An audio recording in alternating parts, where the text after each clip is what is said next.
ons het, ek dink naby aan 400 tieners van reg oor die streek wat as belydenisklasse vandag vanuit hulle gemeentes uit saam met hulle predikante en gemeentewerkers en mentors kom omdat die belydenis van Nisea hierdie jaar 1700 jaar oud is.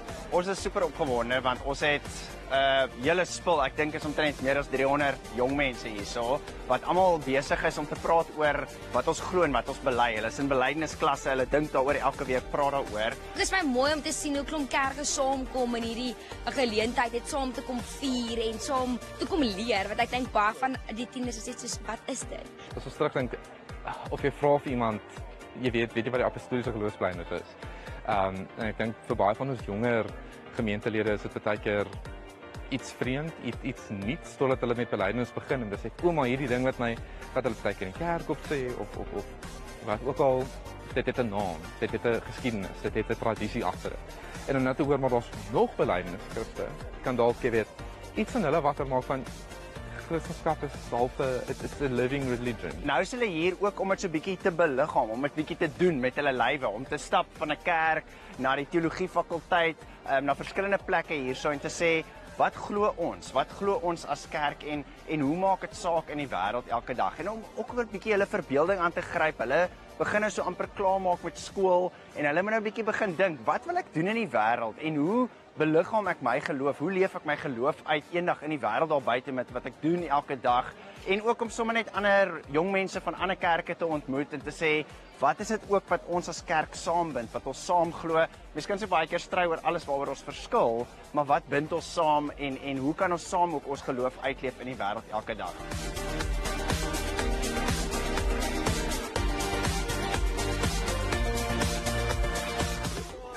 Die belydenisspanne van Nisea.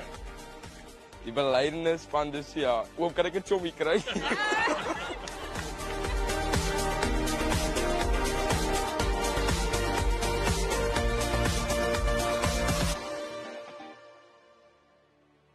Ek dink dit is ontsettend belangrik dat ons jong mense vandag moet weet dat God en waarlik mens is. Daar word gesê dat in 'n mens se gebedslewe en jou verhouding met God is ons godsbeeld een van die belangrikste goed wat 'n struikelblok in jou verhouding met God kan wees, al dan nie. In ons generasie is daar baie mense wat nie glo nie en hulle sal naweke verkeerde goed doen. En om net te sien ons actually baie jong mense wat wil kom en wat wil met Jesus wees, is 'n baie goeie oomblik en soos jy voel net in jou hart, soos wow, it is amazing om so baie mense te sien. Ek is actually so geskok hoe baie kinders in die Weskaap so baie Christen is en dit voel as ek hier is, ek voel veilig, my hart voel tuiste om ek kan 'n storie deel en ek weet hulle sal presies weet en dieselfde voel en verstaan, so ek is nie embarrassed te voel nie. Ek is super opgewonde. Ek moet sê toe ek die eerste keer gehoor het van wat kom en dat die 200 kinders gaan wees, het ek gedink dis nie moontlik nie. Ek hoor hier's ongeveer 400. Dit is absoluut fantasties. Ek dink die vraag oor wie Jesus is 'n vraag wat ons almal moet antwoord, elke generasie. En elke generasie glo so 'n bietjie dat hulle is al meer spesiaal as die ander generasie, want ons konteks is nou baie anders. En tog is dit so 'n universele, oor kulture, tydlose vraag wat die evangelie in ons binne kom plaas. Wie sê jy is ek?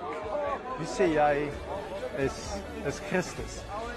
En die manier hoe Nisea daaroor praat, in die ons taal, in die taal van die drie-eenheid, in die taal van simboliek, van aanbidding, en ons eintlik op 'n manier uit ons koppe uitkry, en ons in ons geloofsreis saam met ander, in aanbidding en in geloof, en hoe hy voel vir my soos 'n leidraad, en dit is iets daarvan wat ons vandag ook wil probeer vasvang. Dis nie 'n intellektuele teoretiese dag met 'n klomp kopkennis nie. Dis 'n ervaring, dis 'n belewenis, dis blootstelling, dit is 'n mengsel van 'n klomp goeters en ons hoop dat eers maak dit sommer net daai vraag opnuut vir almal lekker los.